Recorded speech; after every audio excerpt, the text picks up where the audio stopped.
Bucks. What did you see out there? And I know you were trying to identify that quarterback in the backfield. Did anyone stood out to you this first week? I like that. Where'd you get that from? I like that term. That's what we use. Got it from you. I love that, and I think we're doing a better job with it as far as understanding our assignments. They're speaking more with confidence. But today, I saw energy. I saw from the start, the finish, the guys competing. The word for the day what Coach Brian put on them was finish. And I think they showed that. Anytime you give them instructions, you put something before them and they can challenge themselves and shoot for that. They do a good job with that. So we came out this morning, finished, and I think we've seen the long runs with Hankerson and Charlie Offerdahl, just the finish, and it just became contagious. And I think we're on the right step. We come together in full pads and see the guys bring them the energy level, and it just was good to see. You said part of your assistant head coaching job is organizing practices Yes, for Coach Brian. How similar is the structure of everything here compared to what you guys ran at I Jackson think, State? a great question. I think structure-wise is similar, but we did a good job along with Sean Lewis and Charles Kelly, the OC at DC, as far as catering it towards more Sean Lewis.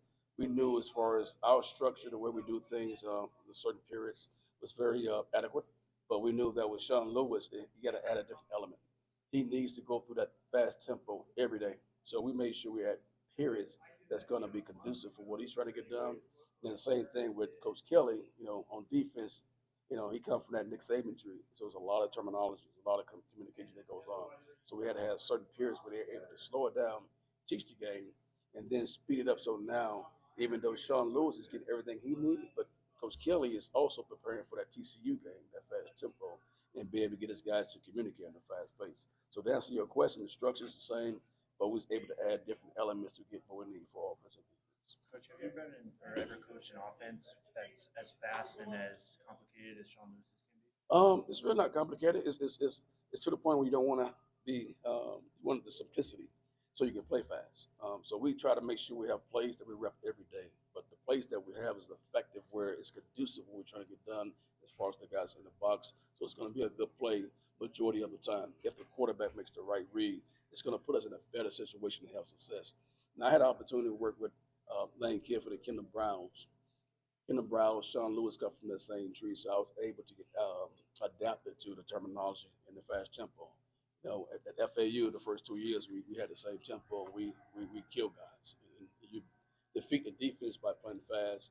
You defeat the defense. What we're doing now, the way we practice is conditioning. So if we're able to play fast, we're going to be well conditioned. We're going to wear down the defense, and as the game go on, we just got to make sure. And Sean Lewis always said best: control the controllables. If we do that, don't beat ourselves, then we'll have success this year. Obviously, you're hitting kind of a lull in spring practice here.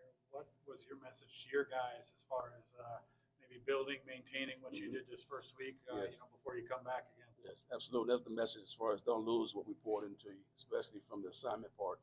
We try to make sure in our room with Coach Hagan, who does a great job for me, Coach Cordell.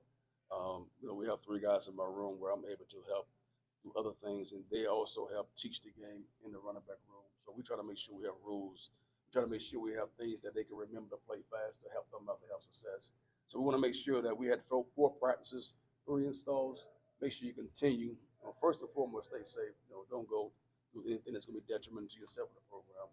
But just stay in your playbook, and Coach Prime put some things on them where they have to work at least 3 to 4 days throughout the week and send that video in. So we always monitoring them and try to encourage them to do different things to stay in shape, because that first day on Monday, trust and believe, it's going to be something special for them when they get back. Hey, Coach, how important is it your head coaching experience? Obviously, you coached at Howard, big, huge proponent of the HBCUs, and you have come over with Coach Prime. Yeah.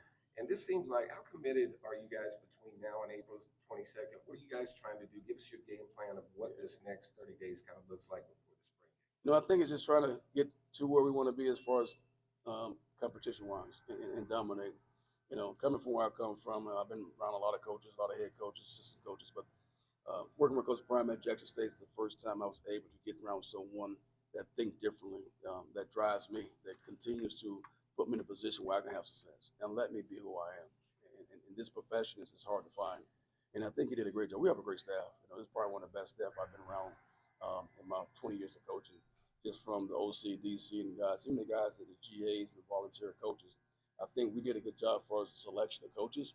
And everybody's coming together and working well together. And Coach, every day, Coach Prime comes with a message, and he's consistent with that. And you cannot watch how he moves throughout his day-to-day basis, and you come and you're slacking. So it kind of keeps you going, keeps you motivated, and holds you accountable. I think the biggest thing is as far as accountability, things we're trying to get done. And as we go through these 15 practices, we're 4 down, and so we have 11 more to go. We want to keep getting better. We want to continue to compete. So always improving, always pushing each other is what you, especially competition. Coach Prime believe in competing amongst the coaches, amongst the players. As long as we compete and we get the mindset that we can play together, win together, and then come September 2nd, we'll be ready. Coach, what have you seen from guys that have been here? Deion Smith, Ingerson, Jaley Stacks so far this spring. I see the buy-in. I see the buy-in that everything that we're trying to get accomplished. I see the carryover from not having the success that they want to have, and these guys want to win. We as a coach, we got to show them how to win. We got to make sure that we set the example, that we get along together as coaches, and that we come with our best every day. In our meetings, make sure the meetings are prepared when they come in, and just teach from that standpoint. So everything that's in the meeting has to carry over to the field. And if you're a coach, like I said, I have a great coach with Coach Hagan and Coach Cordell. We're able to, with our experience, show them on film, get the buy-in, and then when they go to the field, they see everything that we're coaching them to do, and they're getting better, they're improving, and that gets the buy-in. As long as the coach, you build that trust, you show them that you care about them, and then you coach them hard, that's when you're able to get the results that you want. Kind of along those lines with the returning guys.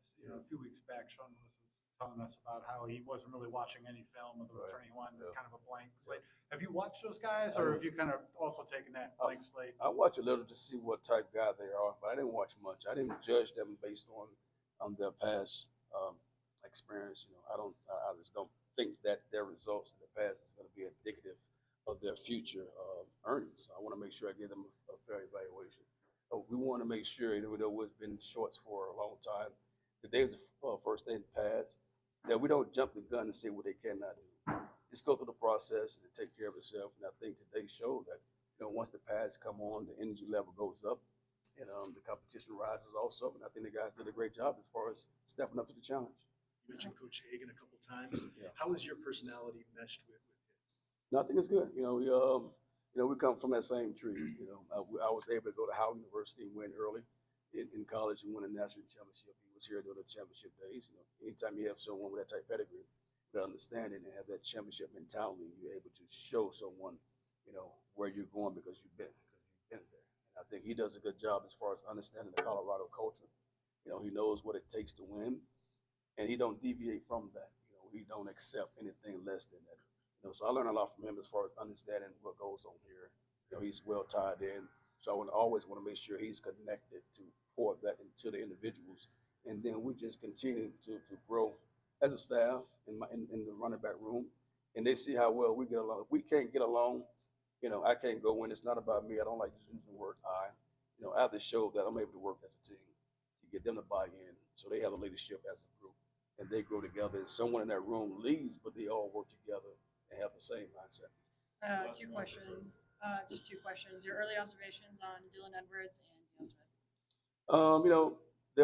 They both were out today. Dylan, he had a sickness and hamstring issue with Deion, but they work. They come every day and they compete. Deion, I like his personality, I like his character, and he wants to win. He's very smart in the meeting room. He competes. It's unfortunate he's having the hamstring injuries. So we just told him to just shut it down for a while, take care of yourself. You have more time to really get evaluated. Dylan, he's young. He's still a high school kid. We do everything fast. We try to get him to slow down, see a little so he can see a lot. So that's going to take some time, but he has a good learning curve. Just try to get that high school part out of him. So now he can make that transition and get that mindset of a college student athlete. I think he's understanding Sean Lewis's concepts and your concepts well at this time. He is. Sometimes the consistency is not there. He knows it. Sometimes he goes into the game and he'll make a minor mistake, and that's what we hop on. So he knows it, but he's just not consistent as far as not making the small details when it comes to mistakes. He has to understand that everything is important. Everything we teach him, it can be a small detail, but it's very big in what we're trying to get done on that particular play. So sometimes he'll take a step backwards and make those small, minor mistakes. and but we just got to get it out of them. Make sure they understand every day you got to study your playbook, just like math. You take a couple of days off from studying math,